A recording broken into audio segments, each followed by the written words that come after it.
강동 바다에 펼쳐진 해안 산책길은 자연을 만끽하며 힐링하기 좋은 여행지인데요. 바다가 품은 이야기들이 많아 쏠쏠한 재미가 있습니다. 요즘은 봄바람도 살랑살랑 부는 게 이 집에만 있기 싫더라고요. 완연한 봄, 봄의 한가운데 왔죠 이제. 맞습니다. 이럴 때는 네. 갈 만한 곳이 너무 많죠.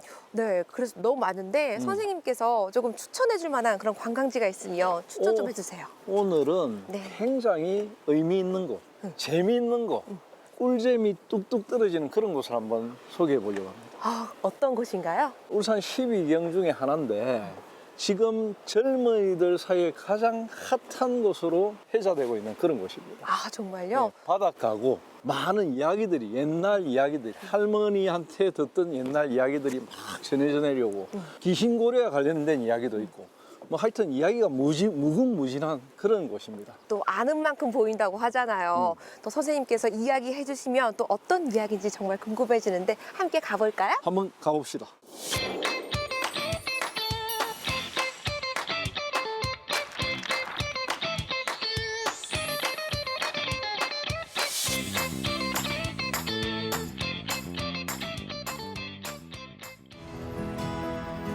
강동은 예부터 먹거리가 풍부해 사람 살기 좋은 고장이었는데요.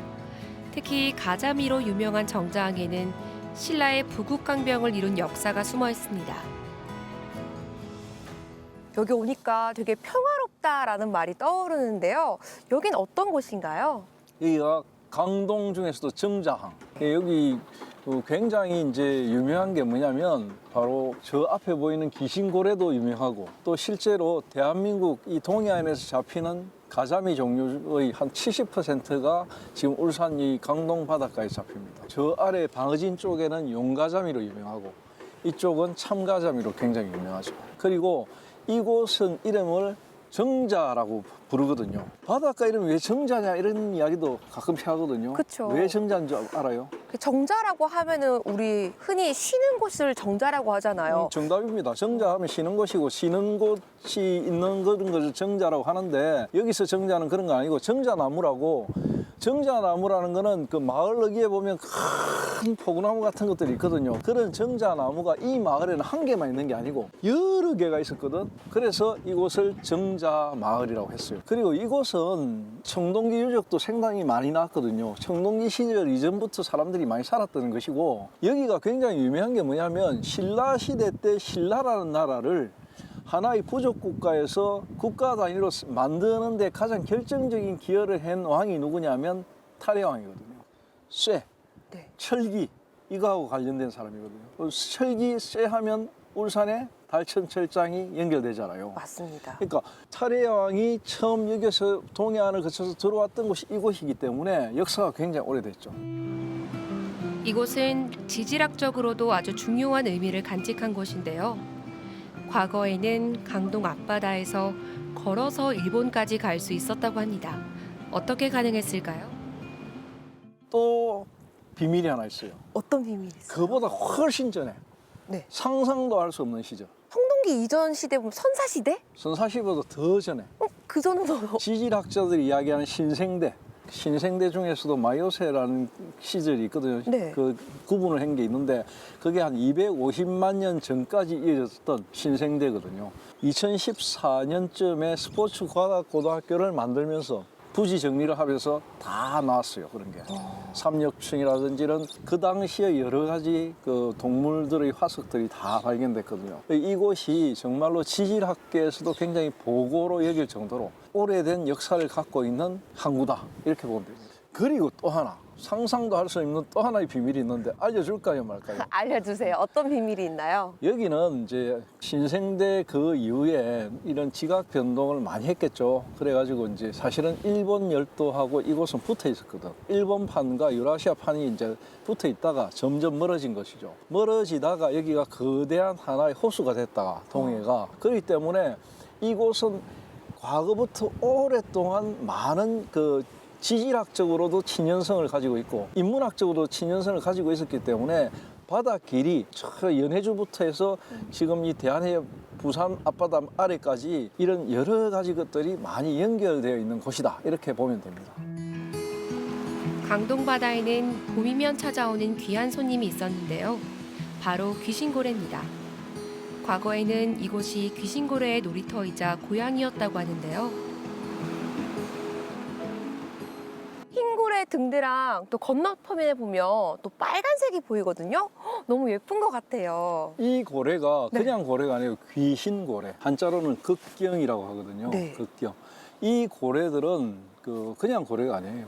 그러면 좀 다른가요? 이 바다도 울산 앞바다도 그냥 바다가 아니고 고래바다. 고래바다요. 바다가 천연기념물인 게 네. 울산이 유일합니다. 바다가 천연기념물이라고요? 천연기념물 162호. 1962년에 천연기념물로 지정이 되어서 관리되고 있는 바다. 이게 이제 울산 극경 해유 해면이거든요. 극경, 귀신고래, 해유, 돌아간다.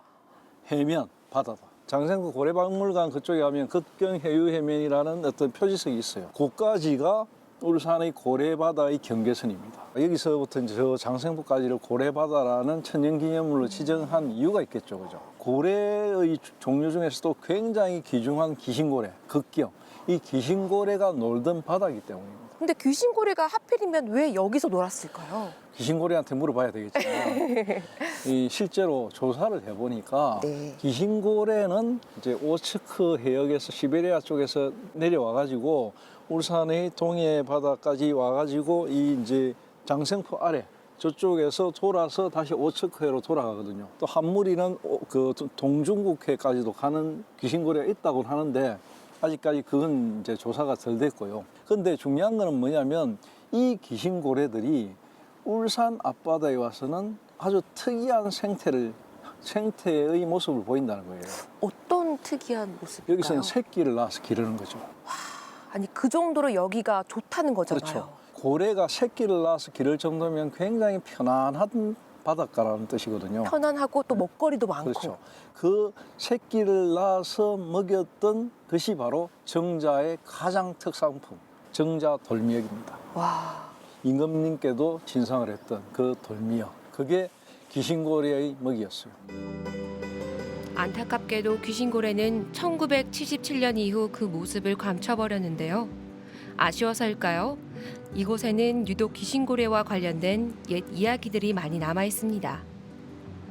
그래서 혹시 임산부들이 이제 임신을 하고 이제 먹거리를 먹을 때 미역을 먹나요? 혹시가 아니고 정설입니다. 고래는 포유동물이라서 젖을 먹이잖아요. 네. 그 젖을 먹기 위해서 돌미역을 막 뜯어먹는 것들을 봤겠죠. 네. 아, 이게 산모에게 좋겠다 해가지고 그때부터 미역을 출산한 산모들에게 먹이기 시작했다는 게 사실은 그게 뭐 거의 정설입니다. 그런 것들이 간직되어 있는 바다다. 이곳이 상당히 좀 여러 가지 비밀이 많이 깔려 있는 바다입니다. 그냥 살아있는 자체만으로도 여기가 그냥 보물이네요. 그렇죠. 이야기가 그래서 여기는 또 이제 귀신고래와 관련된 것들 이야기도 있지만 네. 고래와 관련된 이야기들이 참 많이 전해내려와요. 그 중에 하나만 이야기하면 아주 옛날에 아기 고래 한 마리가 다쳤어요. 표류하는 거를 이 마을에 살던 부부가 잡아가지고 집에 데려가지고 미역을 먹이고 다 몸을 치유하겠어요. 그래서 무사히 바다로 내보냈거든. 가면서 이 귀신고래가 너무 고마워했겠죠. 네. 그런데 이제 곧 그 부부 중에 남편이 바다에 물질을 하러 갔다가 큰 풍랑을 만나요. 엄청난 위험에 처했을 때 그때 구해줬던 고래가 나타나서 그 어부를 구합니다. 구해가지고 다시 마을로 돌려보낸 것을 목격한 이 마을 사람들이 너무 고맙잖아. 그렇죠. 그래서 등대를 세워서 고래하고 교감을 했다 하는 이야기가 전해 내려옵니다. 정자항에서 판지해변으로 이어지는 이 길은 강동 누리길의 출발점인데요. 해안선의 절경을 온전히 느낄 수 있어 최근에 많은 사랑을 받고 있습니다. 여기는 보니까 산책길이 잘 되어 있어서 주말이면 사람들이 정말 많이 찾아올 것 같아요. 지난해부터 이곳이 이제 카페 거리가 됐거든요. 아, 그래서 연인들, 가족들, 뭐 주말 되면 엄청나게 몰려옵니다. 여기서부터 경주 양남까지는 이 젊은이들과 가족 단위의 나들이 객들의 핫플레이스가 됐어요, 이미. 그래서 이제 전국적으로 유명세를 타고 있고요. 여기가 판지거든. 정자항 중에서도 여기가 판지인데 판지부터 신명 저쪽까지 한 12km 돼요. 동해안 해파랑길이기도 한데 해파랑길에서도 굉장히 유명한 구간이에요. 특히 이곳은 바다 여신의 사랑 이야기도 깔려 있었기 때문에 여인들끼리 오기에 너무나 좋은 장소. 네. 그리고 젊은 청춘 남녀들이 사랑 고백하기에 너무 좋은 이야기가 바탕에 깔려 있어요. 아니 근데 어떤 이야기길래? 이 이야기 아무한테 안 해주는데 네. 판지 여기에는 아주 옛날에 아주 오래전에 여신이 살았는데 입김만 한번 싹 불면 바다 쪽에 있는 바위들이 해안으로 쫙 몰려온대. 그래가지고 옹기종기 바위가 이렇게 쫙 이렇게 모양을 갖추는 그런 곳이랍니다. 아주 예쁜 곳이죠. 그런데 이 마을에, 이 판지 마을에 살던 총각이 그 여신을 너무 사랑했는 거라, 짝사랑을 했는 거라. 그래갖고 여신이 잠자고 있을 때 물속에 들어갔고 신발을, 여신에게 바다 신발은 엄청나게 중요하거든. 네. 그걸 싹 뺏어왔는 거라. 그러니까 여신이 깨어나고서 보니까 이 신발이 없어졌거든. 네. 이제는 바닷속으로 못 들어가는 거야. 큰일 났잖아. 그래갖고 보니까 이 총각이 갖고 도망을 가 있는 거야. 아유. 그래갖고 이제 총각이 그래, 난 당신을 너무너무 사랑한다. 그래가지고 맺어진 사랑이라고 합니다. 그래서 이곳에서 사랑하는 연인들끼리 신발을 가지고 전해줘가지고 네. 사랑을 고백하는 그런 이벤트하기 참 좋은 장소. 그런 이야기가 전해 내려온 곳이기도 합니다. 강동을 이야기할 때 빼놓을 수 없는 바위가 하나 있는데요. 고려 조정으로부터 하사받은 바위라는데 과연 어떤 사연이 있는 걸까요? 여기 정자 바다에는 이런 바다의 천년 기념물도 있지만 바위에도 아주 기념되는 그런 것들이 많이 있어요. 어떤 것들이 있을까요? 여기는 이제 고려가 건국할 때 이 울산에서 굉장히 공을 세웠던 흥려공이라는 게 있거든요. 네. 우리 잘 아는 박윤우, 신학성 장군. 박윤우 장군이 공을 많이 세우니까 고려 조정이 여기에 정자 앞바다에 있는 미역바위, 미역바위를 한자로 곽암이라고 해요. 이 곽암, 미역바위 12개를 하사합니다. 귀신고래가 뜯어먹던 정자 앞의 돌미역, 굉장히 귀하고 소중했잖아. 특산품이고. 바위에서 나는 미역을 채취할 수 있는 권한을 준 거죠. 고려 조정부터 계속해서 박씨문종에서 이 바위를 관리를 했거든요. 지금은 어떻게 돼 있을까, 이 바위가? 그래도 이제 다 국민들한테 다 돌아가지 나라한테 돌아가지 않았을까요? 박문수라는 의사 알죠? 네, 알죠. 조선시대 의사 박문수. 네. 박문수 의사가 여기 울산에 들렸을 때 이곳 주민들의 원성을 들었거든. 돌미역 바위를 우리가 마음대로 채취도 못한다 이런 원성을 듣고는 의사 박문수가 이 미역 바위를 주민들에게 돌려줍니다. 고려 때부터 계속 박씨문정에서 관리해오던 이 미역 바위가 주민들에게 돌아갈 시절이 그때입니다. 근데 그것도 3년밖에 안 됐어요. 아니, 왜 3년밖에 안 됐을까요? 주민들이 받아가지고 미역을 따려고 하니까 3년 동안 미역이 바위에서 안부터 안 자라. 아, 그 참 신기하네요, 네. 그것도. 그래가지고 이 미역을 돌려받은 주민들이 3년 동안을 어떻게 해보려고 해도 잘 안 잡히니까 결국 다시 돌려줬어요. 이제 다시 돌려받고는 미역이 다시 잘 자랐다 이런 이야기였습니다. 그러다가 일제강점기까지 이게 이어졌어요. 지금은 이제 개인 소유가 아니죠. 그런 이야기가 있고 2001년도에 그런 것들을 기념해가지고 울산시가 기념물로 곽암을 지정해 놓았습니다. 곽암은 바위를 하사했다는 역사 기록과 마을 사람들의 구전이 잘 버무려져 재미있는 이야기가 됐는데요. 지금은 바위에서 미역이 잘 자라고 있겠죠? 지금 여기 보이는 게 어디 있어요, 선생님? 여기 앞에서부터 저쪽까지 이제 바위가 파도에 묻혀 있다가 칠 때 살짝 보였다가 안 보였다가 이렇게 하거든요. 그런 거에 한 12개의 바위가 쭉 열려 있습니다. 미역이 맛있는 이유가 또 있을 거 아니에요. 이곳의 미역이 왜 맛있느냐면 오츠크에서 내려온 찬물, 미역은 찬물에서 잘 자라거든요. 찬물이 끊임없이 잘 내려오고 난류도 올라오고 그러니까 먹이가 풍부하겠죠. 네. 그러다 보니까 해초들이나 해산물 이런 게 잘 자라요, 여기서. 또 지형상 여기가 아주 특별해가지고 곽암 말고도 또 다른 굉장히 유명한 바위들이 이 정자바다에 또 있어요. 어떤 바위가 있나요?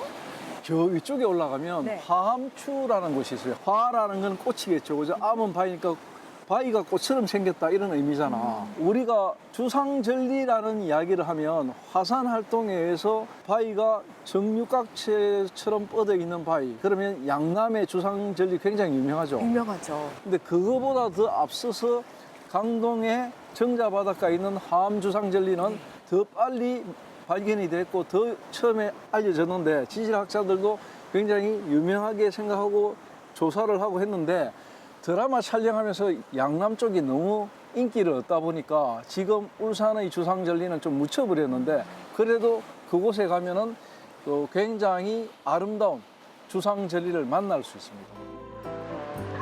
강동은 천혜의 자연 경관과 역사 문화가 조화를 잘 이룬 곳인데요.